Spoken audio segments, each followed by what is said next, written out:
efectos de los glóbulos blancos, que todavía esto de la endocrinología tiene todavía para largo. Hay muchas cosas que no se han descubierto, por eso en algunas cosas está como suspensivos o otros, dicen, ¿no? Entonces, esto es lo que deben saber ustedes. Pero además, el hecho de dar una clase no significa repetir todo el libro, eso tienen que entender bien, ¿no? O sea, aquí el mensaje es lo que se debe captar y el resto a través de la lectura, ¿verdad? La terminología técnica, sobre todo, es que se lo gana con el diario hacer. Bueno, hemos quedado la vez pasada en los receptores hormonales. Miren, en el organismo, como hemos hecho el inventario de las hormonas, hay muchas que tienen efecto autacoide, control autonómico y que van a distanciar algunas, ¿verdad?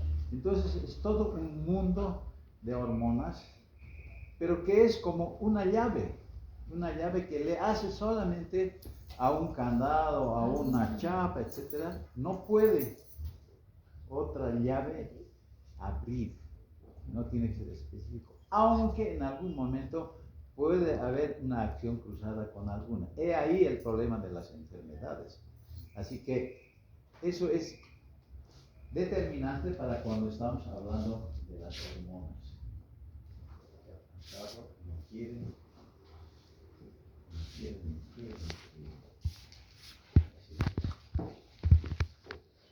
Bueno, seguimos entonces.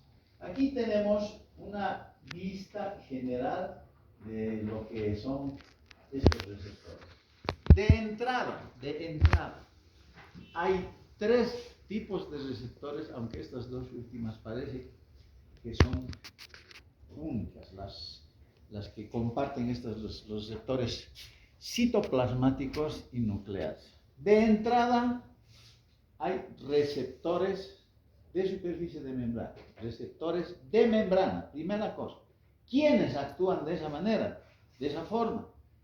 Los polipéptidos, las proteínas, sobre todo aquellas hormonas hidrosolubles que no requieren de transportador. Seguramente en la clase del martes de la anterior semana se dijo aquello.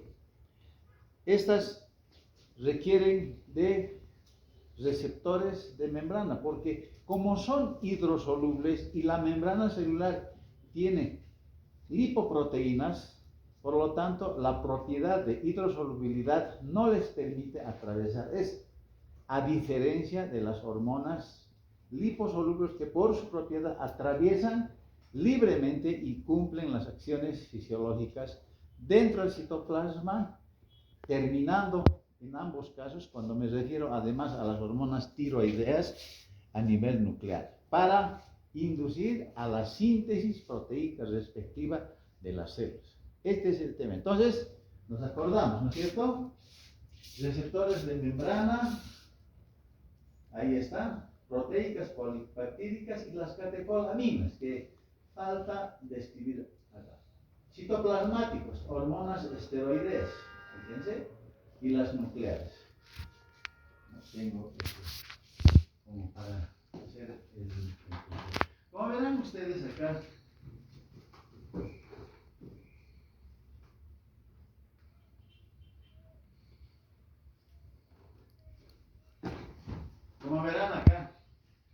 fíjense, aquí están las hormonas esteroideas, tiroideas, vitamina D3, son receptores que están en el citoplasma. Y las nucleares también, por eso decía, las hormonas tiroideas se describe clásicamente, y los libros describen clásicamente, terminan en la síntesis de ARN mensajero para cumplir la función específica, en este caso terminará con la biosíntesis de una proteína. Aquí tenemos lo que decía aquí, ¿no? Hormonas proteicas polipeptídicas, fíjense aquí, y las catecolaminas, que tienen receptores de membrana, superficies. Vamos a ir aclarando esto con las diapositivas siguientes, pero son o están en contacto con otras proteínas que son las heterotriméricas y cumplen la función. Aquí tenemos un compuesto que yo cuando estudiaba en los cursos iniciales de fisiología y todo, y se descubrieron estos mensajeros que se llaman segundos mensajeros. El primer mensajero es la hormona misma, cualquier hormona que esté circulando. Y el segundo mensajero en este caso es la adenilciclasa AMP cítrico, que seguramente está por acá. Aquí está, ahí arriba, ¿no? Aquí, ahí está. Y las otras son estas: calcio, trifosfato, inositol, diacilglicerol. Estos son los segundos mensajeros en este sistema. Bueno, eso de una manera introductoria. Lo que yo quiero que ustedes se fijen, miren, yo a veces no puedo pensar, a veces se dice literalmente, ¿no? Los receptores hormonales son proteínas de gran tamaño, estamos hablando de la de aquí arriba. Y cada célula estimulada posee habitualmente entre 2000 y 100.000 receptores. ¿Se dan cuenta? Una célula, ¿cuánto mide? 8, 10, 3, 5, ¿no? Micrómetros. Y allá tienen que entrar estas células. Yo creo que ni con un alfiler podría llenar los puntos de referencia. Imagínense lo que es la magnitud de la fisiología y de la biología en general. De 2000 a 10.000 receptores existen en una célula. Que estos receptores pueden cambiar, pueden disminuir o aumentar. Esto está en relación a las condiciones fisiológicas que tenga el sujeto. Pero abajo, fíjense, el número de receptores de las células efectoras no permanece constante, sino que varía de un día a otro, incluso de un minuto a otro. Cuando charlábamos, porque tenemos algunas charlas interesantes con los profesores y nos fuimos a charlar. Sí, pero neurología no es tan difícil, le digo, ¿no? Porque, mira, yo les quieres mover este dedo y el circuito está hecho. Y él me dice, no es así, no es así. El tema es de los receptores, justamente de estos. Y yo creo, ya haciendo el resumen con esa charla que tuvimos, que la personalidad, la naturaleza de cada uno de nosotros está en función de la variación de estos receptores. Porque si no seríamos robots, seríamos soldaditos de plomo, sabiendo todo esto, todos actuaríamos igual, pero no todos actuamos así. Entonces, esta variedad de receptores que tenemos como organismo hace que tengamos esta personalidad de cada uno de nosotros, con sus problemas, con sus logros, con sus éxitos, con todos sus problemas, hace que funcione así. Entonces, de una manera general, para sintetizar, receptores de membrana, citoplasmáticos y nucleares. Los de membrana, hormonas proteicas, polipeptídicas y las catecolaminas. Catecolaminas, fíjense ese mundo de las catecolaminas sistémicas. Bueno, seguimos. Ahora, la disminución de la expresión de los receptores puede deberse a qué sea. Cuando no se expresa, a la inactivación de algunas moléculas receptoras o a inactivación de algunas proteínas intracelulares que actúan como moléculas de señalización, el secuestro temporal, la destrucción de los receptores por lisosomas y la menor producción de receptores. Ahí vienen una serie de problemas. El sistema autoinmune, por ejemplo, va destruyendo a un grupo de células y que va a expresarse con las deficiencias que tiene ese grupo de células. Algunas se han estudiado muy bien, otras no, hay hipótesis. Yo creo que en el mundo contemporáneo algunas enfermedades seguramente que están pasando y todavía no nos damos cuenta. Alguien tiene que preocuparse de este tipo de cosas. Porque si no hay receptores, fíjense como en la diabetes mellitus, los receptores de insulina, o sea, tienen resistencia. ¿Por qué? Porque no se expresan, no están en la superficie. Y eso genera un problema por citar un ejemplo, nada más. Bueno, he intentado hacer una clasificación más o menos, porque la literatura no es uniforme en los textos, no revisando una literatura a otra. Entonces los receptores podemos ya clasificar los de superficie, los de membrana, receptores unidos a canales iónicos. Esto sobre todo en los neurotransmisores. Adrenalina, noradrenalina, las catecolaminas en realidad funcionan así. Cuando llega un estímulo a una neurona postsináptica y tiene que despolarizarse, ¿qué es lo que ocurre? Se abren los canales de sodio e ingresan los iones de sodio a una velocidad, pero en fracciones de segundo, ¿verdad? Entonces, esto más se da en este tipo de células. Los receptores hormonales unidos a proteína G, segundos mensajeros, eso que les decía hace un momento, ¿no? En relación a la adenilciclasa. La adenilciclasa, vamos a seguir viendo, seguimos avanzando un poquito, se encuentra en la misma membrana celular y que por acción de moléculas ya específicas, vamos a ir a aclarar, se activa para dar el AMP cíclico. Los fosfolípidos de la membrana celular, en este caso, para dar el trifosfátido inositol y el diacilglicerol, que son segundos mensajeros que tienen funciones también específicas, y otros parecidos a estos que en la literatura se pueden observar. Receptores hormonales unidos a enzimas. Este es el tema de la tirosinquinasa, muy específico para la insulina. Receptores hormonales intracelulares, los que hemos dicho, los esteroides y la activación de los genes posteriormente, ¿no? A eso va. En esta lámina nos permite mostrar de una manera general la acción de estas hormonas. Por ejemplo, hemos dicho, bueno, vamos a ir a describir, adelantándonos un poco en los mecanismos de acción. Fíjense, allá está la hormona, debería tenerme su puntero, no sé si me he traído por ahí. Entonces, fíjense. Entonces aquí vemos, es el primer mensajero, sustancia transmisora o el ligando o la hormona, que se fija a un sitio específico de este receptor. Es receptor de membrana ligada a proteína G. Al interactuar, sufre una transformación en toda la estructura de la molécula. En la parte basal, en la luz, en el citoplasma acá, encontramos este complejo que se llama proteína G, que tiene una subunidad alfa, una subunidad beta y una subunidad gamma. La subunidad gamma acá no está unida a la GDP.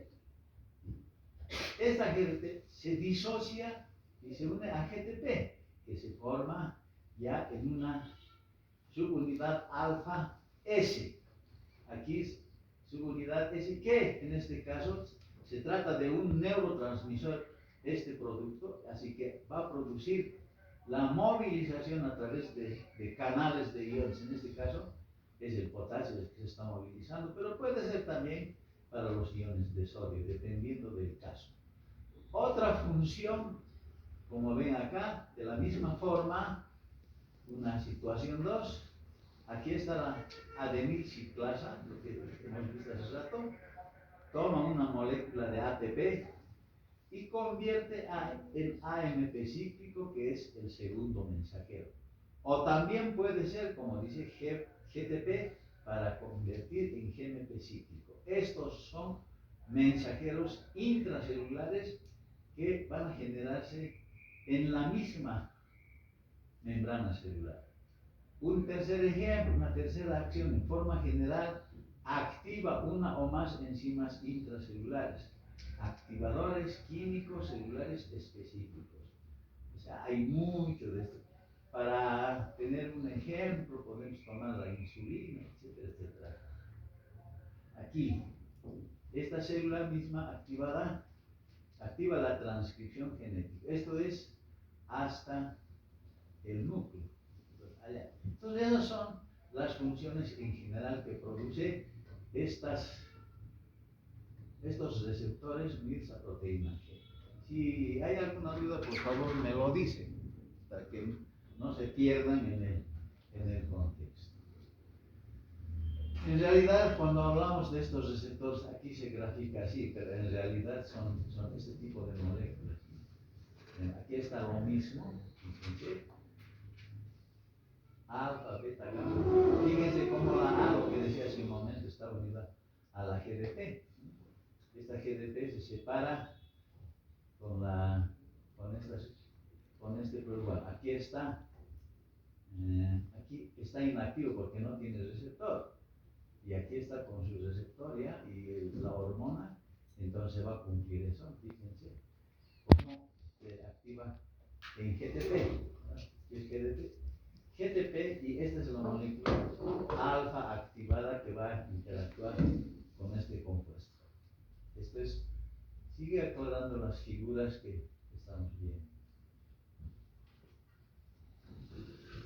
Aquí está. Entonces, lo que estoy reiterando nuevamente es esto, ¿no? Hormona unida a proteína G, proteína, más bien su unidad alfa, GTP, adelinato ciclasa, ATP, AMP cíclico, y como de proteína sinasa inactiva convierte en una proteína sinasa activa. Estoy repitiendo lo que ya había dicho desde la parte introductoria. Entonces, una serie de reacciones enzimáticas por activación. Esta es una. Receptor, seguimos con lo mismo. Esto ya es un receptor que va a actuar sobre la fosfolipasa C. Hace rato actuaba sobre el adelinato ciclasa, en este caso con la fosfolipasa C. ¿Qué pasa? Actúa sobre un fosfolípido de la misma membrana celular para dar dos productos, el diacilglicerol más el trifosfato inositol.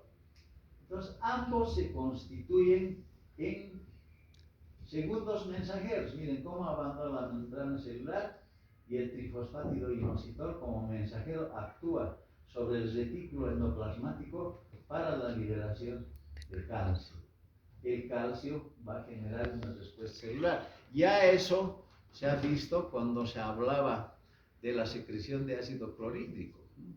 Por estímulo muscarínico, por los H2, etcétera, etcétera. Entonces, en el uno era AMP cíclico y en los otros eran calcio, por ejemplo. Entonces, este tipo de efectos se explica por este mecanismo. Y el diacilglicerol obviamente completa la secreción, o más bien la síntesis de proteínas por este mecanismo. O sea, aquí, primeramente en el inventario debemos nosotros fijar algunos términos. Después lo finito lo tienen que trabajar ustedes, ¿no? Lo más grande. Nosotros tenemos que ver primero el bosque. Si no sabemos el bosque, difícilmente vamos a ir a poder entender. Pero si estudiamos primero las hojas y las ramas, te estás yendo por las ramas, entonces a veces no facilita. Entonces lo que quiero que quede en esta clase es esto, de estas dos cosas. Bien. Seguimos entonces. Y esta es esa misma forma, pero fíjense aquí la proteína G con su seguridad alfa, la adenilciclasa MP ciclo sobre la proteína. Esta es una reiteración. Aquí está lo mismo cuando se une o activa a la fosfolipasa C, el trifosfátido inositol, el diacilglicerol, activa proteínas, en este caso al retículo endoplasmático, libera calcio. Esta es otra que no he encontrado en el guide, no sé si en la 14 edición ustedes han encontrado, pero esto es de Borón, ¿verdad? Si ustedes quieren profundizar, anótense, ver el libro de Borón y entonces van a encontrar estos gráficos. No como la TRH, una hormona hipotalámica actúa sobre el receptor, se activa la subunidad alfa del complejo G y actúa sobre 8 fosfolípidos y activa la fosfolipasa A2. ¿Sí? Fosfolipasa A2.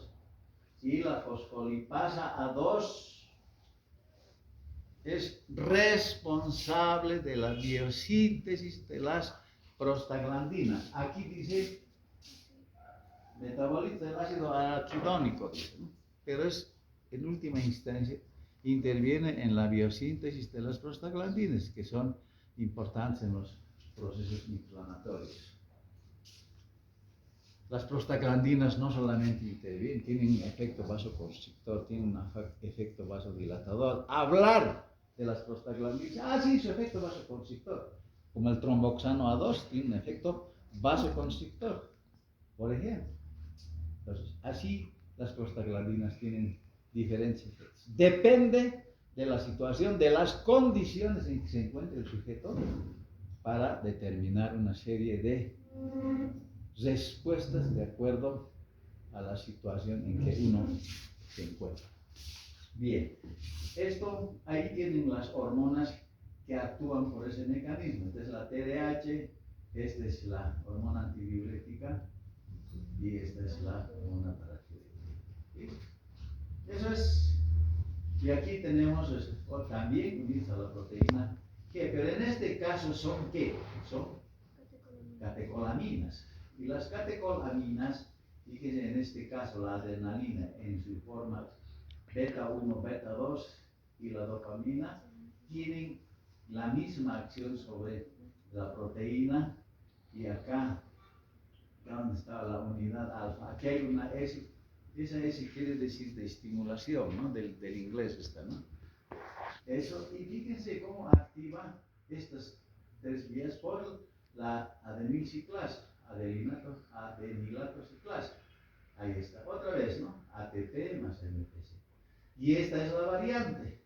Fíjense cómo la noradrenalina, la dopamina, en este caso, en su expresión alfa 2 y B2, activan a la subunidad en la parte inhibitoria. Esta I que está ahí como subíndice quiere decir inhibitor.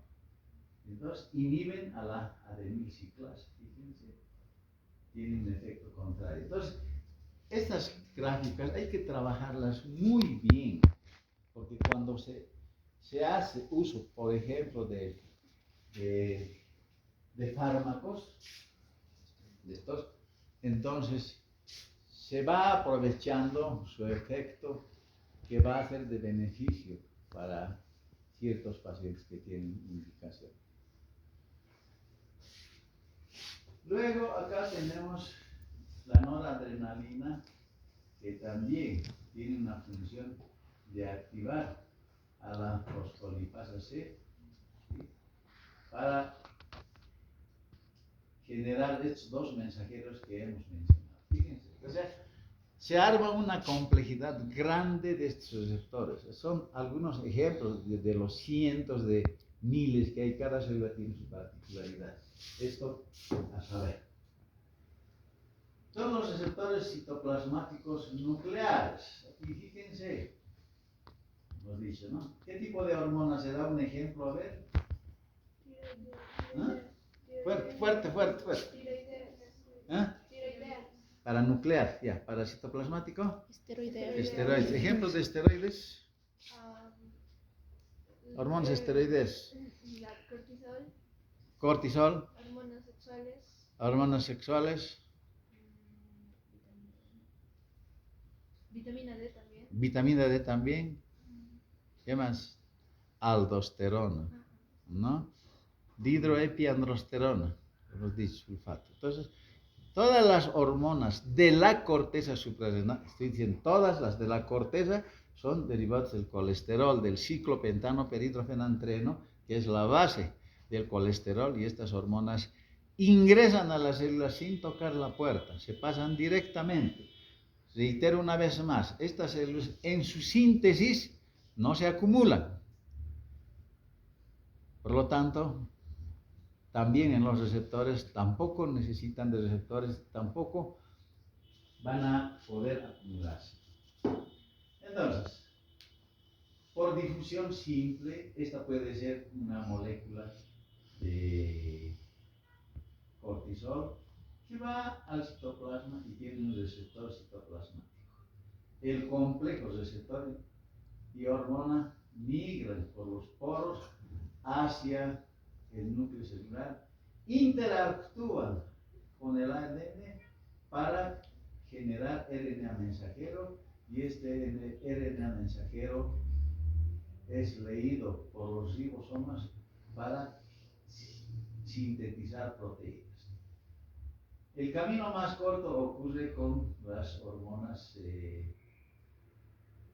tiroideas, ¿no? Que aquí no está tan bien. Esta sí está bien. Esta hormona, por ejemplo, aquí las hormonas tiroideas ingresan libremente y sus receptores están acá.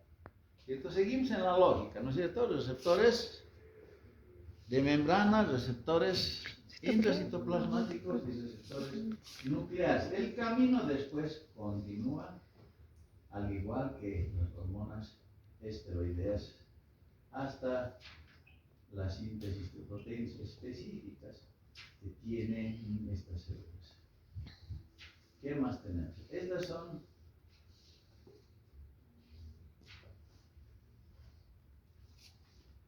tirosinquinasa, se llama esta forma. Son receptores que tienen un dímero en la superficie. En este caso es la leptina. Generalmente lo describimos con la insulina. Es indistinto. Hay muchas más hormonas que actúan sobre este mecanismo. Estas moléculas, estos receptores así de membrana, tienen la propiedad de autofosforilarse. Estas proteínquinasas de la familia Janus son las que se fosforilan inmediatamente para luego seguir una serie de reacciones que se comprometen con estas moléculas STAT3, que estas en última instancia van a inducir al gen para la síntesis de las proteínas o de los productos que se le ha ordenado a esta célula. Ahí están los efectos fisiológicos. Hay también de estas variedades mucho más simples que Guyton ni lo menciona siquiera. Hay muchas cosas que no se mencionan. Esto en relación a los receptores ya sabemos, ¿no es cierto? Ya sabemos cuáles. Funciones hormonales. Vean. Actúan sobre 4 áreas grandes. Reproducción. ¿Qué hormonas intervienen? Las hormonas hipotalámicas, hipofisiarias, gónadas respectivas. Estamos hablando de ovario y testículo. No es combinatorio cuando se dice gonadotrofinas hipotalámicas ni gonadotrofinas hipofisiarias. Se suele decir así en términos de lenguaje médico. Las gonadotrofinas hipotalámicas o la gonadotrofina corresponde a la GnRH o GHRH, así se abrevia. Y las gonadotrofinas hipofisiarias, a las que tiene influencia la GnRH, o sea, FSH y LH, siguen siendo gonadotrofinas, ¿verdad? Y las hormonas que producen estas gónadas respectivamente. Sobre el crecimiento y desarrollo, desde luego, la hormona de crecimiento, factores de crecimiento o los factores insulinosimiles, o estos factores muy parecidos a la acción de la insulina, que uno de los órganos, como vamos a ver ya más adelante, o el miércoles, se refiere a las somatomedinas, por ejemplo, que tiene otro nombre. Después tenemos a las glándulas tiroideas, a las hormonas sexuales que pueden influir en el desarrollo de las personas. Miren, ¿qué pasa con el síndrome de Turner? El síndrome X0, cromosómicamente. Entonces no tienen gónadas muy bien desarrolladas, por lo tanto no producen estrógenos, no tienen menstruación y son bajitas, ¿no? Entonces, esto ratifica una vez más la acción de estas hormonas en el desarrollo. Este es un algo más de lo que vamos a decir el día del jueves. Vamos a hablar sobre la hormona de crecimiento, hormonas sexuales. Mantenimiento del medio interno, la hormona antidiurética en situaciones de pérdida de agua, la aldosterona, la paratormona en situaciones de déficit de calcio, por ejemplo, va a empezar a actuar. ¿Qué más tenemos? A ver, regulación de la energía disponible, insulina, glucagón, hormonas tiroideas, hormonas sexuales, que van a intervenir ¿en qué? En la regulación de la concentración de glucosa. Así es. Faltaría aquí, ¿qué hormona faltaría? Cortisol. El cortisol también interviene, ¿verdad? Es en una situación de estrés. 100 metros planos. Aquí cuando hacemos ejercicio, se estresa uno y entonces empieza a liberar cortisol. ¿Y el cortisol qué hace? Va a eliminar. Induce a la gluconeogénesis y glucogenólisis. ¿Para qué? Para aumentar más azúcar, para que siga consumiendo, etcétera, etcétera. Que no tenemos la energía disponible. Muy bien. Transporte, esto ya han llevado con el profesor. Bueno, esto es importante, no está descrito en el Gaiton esto, pero corresponde que nos enteremos. Las hormonas trabajan por ciclos. El ejemplo clásico para entender es el ritmo circadiano. Por aquí voy a empezar, ¿no? El ritmo circadiano cumple en un momento del día, se eleva la hormona en un nivel alto y en determinado momento caen estas hormonas. Voy a volver a repetir porque esto es un tema que siempre lo he dado, lo sigo dando. El cortisol es la hormona de la lucha, hiperglucemiante, y las cargas más bajas, los niveles plasmáticos más bajos se encuentran alrededor de las 22 horas aproximadamente, un poco más, un poco menos. Y su expresión máxima, digamos 6 de la mañana más o menos. Parece que los abuelos sabían de fisiología. Tienes que levantarte temprano tienes que estudiar. ¿Y por qué? Porque tienes toda la energía disponible, has dormido bien, etcétera, etcétera. Entonces, el ritmo circadiano se explica de esa manera. Y sacamos beneficio. No puedes ponerte a estudiar a las 10 de la noche antes del examen, una noche antes. ¿Estudiaremos? ¿Sigue pasando eso, no? ¿Sigue pasando? Estudiaremos en tu casa, en mi casa, ya. Y después a las 10 de la noche, a las 2, 3 de la mañana, ya uno cabecea, el otro cabecea. A no ser que le hagan, ¿qué? Coca. Y otros se pasan también, ¿no? Dan buenos exámenes, pero a los 2 días se les va. Hemos visto, ¿no? De todo nos ha pasado en esta facultad, desde que yo siempre he vivido en esta facultad. Un año, creo que no he dejado ni un año.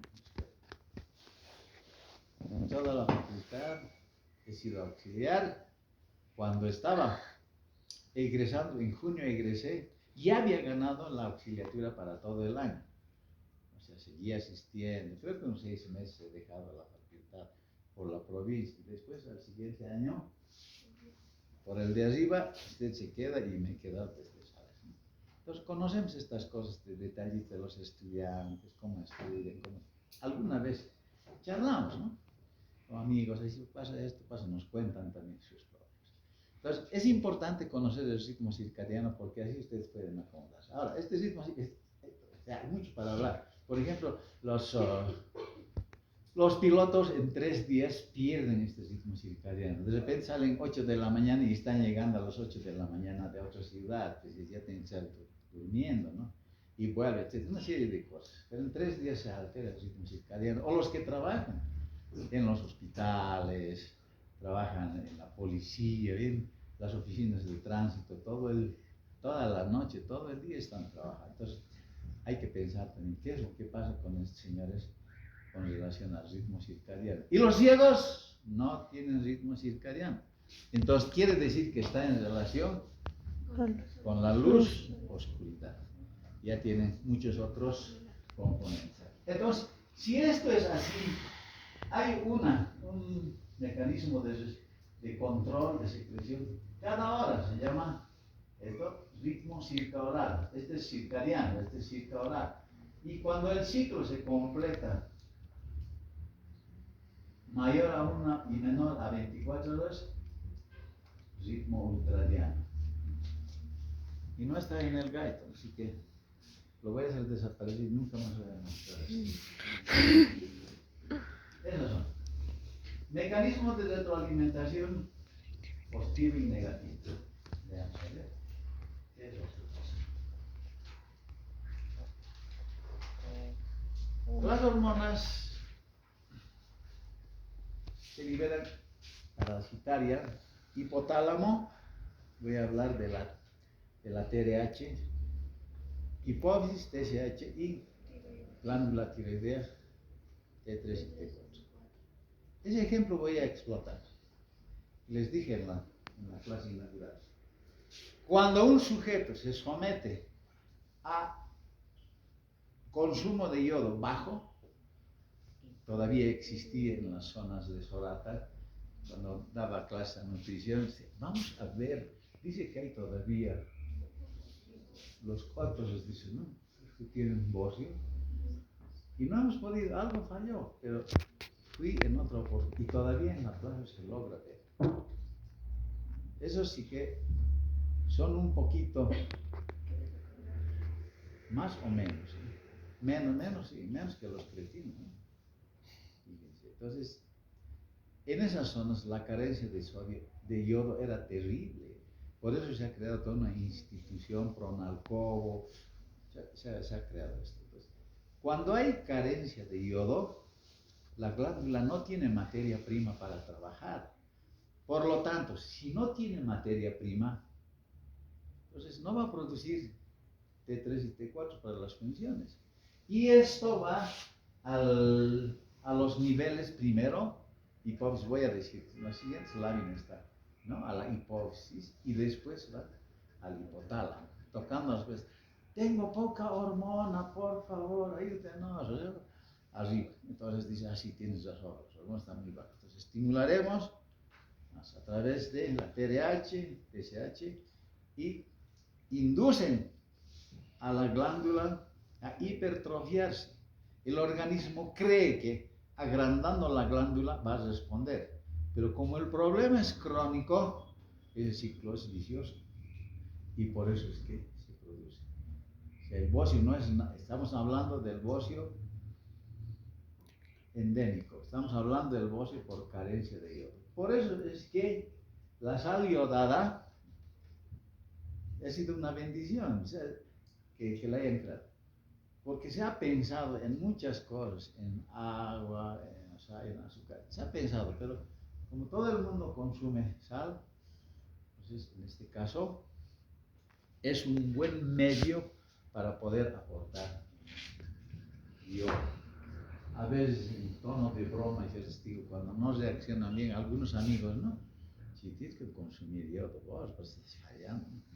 Y les cuento, hemos hecho un estudio, está publicado. Busquen Huaricayo en el internet, está publicado. Y hemos encontrado hipotiroidismo subclínico en estudiantes de la facultad. Eso es preocupante, claro. No sabemos, venimos de condiciones de familias humildes, venimos de gente también que tiene recursos pero a veces el que tiene recursos a veces no conoce el funcionamiento. Si ustedes hacen una entrevista, una encuesta por los barrios periféricos, señor, así, ¿no? Unas preguntas medias, ¿qué digo? No tan directas, ¿no? ¿Consume sal? Sí. ¿Cuánto consume? ¿Sabe la importancia del yodo, del azúcar? Sí.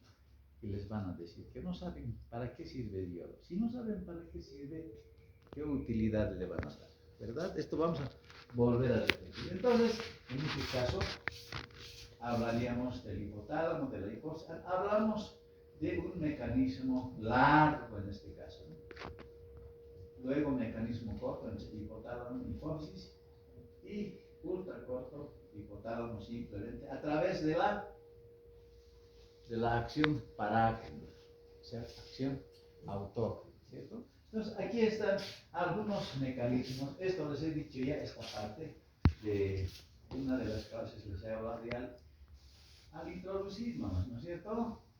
Por ejemplo, dice, caída de glucemia, aquí qué puede ser, o aumento de glucemia, vamos a ir por ese lado. Entonces, ¿cuál es la glándula?